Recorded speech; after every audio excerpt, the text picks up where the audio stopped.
बिना पियाज और रसुण रे आमे बनैबा एक स्वादिष्ट रेसिपी। ये रेसिपीटी बहुत सहज एवं स्वास्थ्यकर रेसिपी अटे। चलंतु आमे बनैबा बिना पियाज और रसुण रे प्रस्तुत कंचा कदली परोटा। मु एठी 4टी कंचा कदली नेइछि। पूरी भाबरे तार दी पट साइड को भल भाबरे एमती काटी देबे। काटिकी भल भाबरे कदली को धोई देबे। बिना पियाज रसुण रो एवं इजी रेसिपी किसी देखा चाहूँगे मत कमेंट कर निहाती जनातु। ये रेसिपीटी भल लगी प्लीज लाइक शेयर सब्सक्राइब करने को जमा भी भूलें। एबे गैस ऑन करवा प्रेशर बसैबा से पानी किछि पानी देदबा एवं काटिकी रखिथिबा कंचा कदली को देदबा। हलदी गुंड लूण टिके देकी दुईटी हुइसिल आसीबा जाए ताको वेट करवा। कदली सीझी जाइए तार चोपा को काढ़ी दबा। आ गोटे बाउल रे कदली को काढ़ी अलग रखीदबा।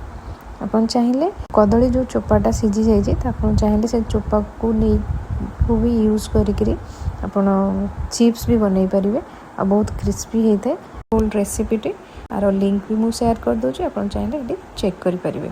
नेक्स्ट टाइम में तड़का प्रिपेयर करवा। तेल देवे सोरिष काटिकी रखिथिबा किछि कंचा लंका भृषंग पत्र देकी टिके भाजी नेबे।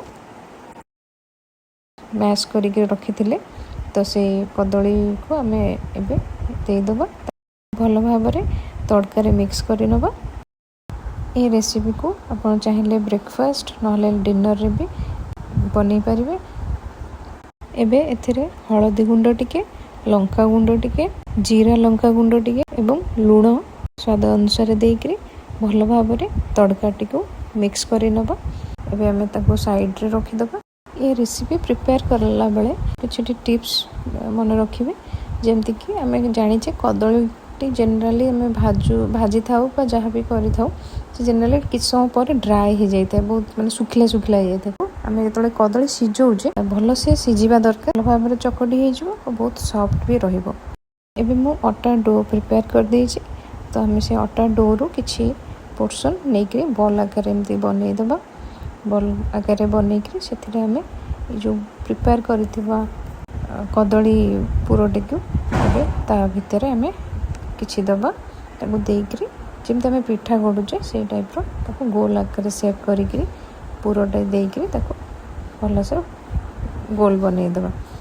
सेकेंड टिप्स होची आम जेतले डो प्रिपेयर करूचे तो चकला बेले आटा को तो से आम टिके तेल हो नले घी अल्प टिके देकरी भल भाव चकड़ी रखीदे जहाँफल परोटाटे भी बहुत नरम भी हम और टेस्ट भी लगे। जितेबाला परोटा प्रिपेयर कर आलू परोटा हो बा कदली परोटा प्रिपेयर कर चाहिए एमती पिठा टाइप रो करी से आम पूर को देकरी गोल करी बेली पार ना आप चाहिए जमती नॉर्मल आम रुटी बेलुचे तो सेमती दीटा करा मझे कदली पूर देकरी ता ऊपर आउ गोटे रुटी बेलिकी रखिथिबा तो सेटा को आम देदबा। ताको ता साइड को भल भाव जॉइंट करदबा। आपन चाहिए सेमती भी प्रिपेयर कर परिबे। नेक्स्ट टाइम तावा को गरम करैबा। गरम हो सारा पर तावाटी आम प्रिपेयर कर रखिथिबा परोटाटी को से आम दबा। ताको भल भाव सेकी दबा। दी पट साइड सेकी गला पर भल भाव से आप चाहिए घी टिके नले बटर नले तेल देकरी भल भाव दुई पट साइड सेकीदबा।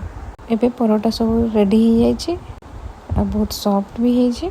एबे आको आम सर्व करवा ता सहित किछि दही नहले किछि तरकारी नहले किछि चटनी सहित आको आम सर्व कर परिबा। रहुछि देखा अन्य एक रेसिपी सहित। Thank you. जय श्री जगन्नाथ।